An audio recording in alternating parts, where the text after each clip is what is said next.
नमस्कार मेरी बहनों, आप लोगों के लिए बहुत ही सुंदर होली गीत लेके आई हूँ। आप लोग सुनिए, कैसा लगे लाइक करिए, सब्सक्राइब करिए, प्लीज कमेंट करके बताइए कि आप लोगों को कैसा लगे। ये पूतना जब अपने अस्तर में जहर लगा के भगवान कृष्ण को खिलाने आई गोकुल, माँ यशोदा से बोल रही थी कि हमें कन्हैया को दे दो, मैं खिलाऊंगी। और उस पुतना का छल माँ यशोदा को पता नहीं था, उन्होंने कन्हैया को दे दिया।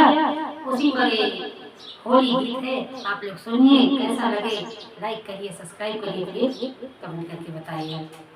एक पुतना रे हो, एक पुतना बदन जदुराई जरवा लगाई। एक पुतना रे हो, एक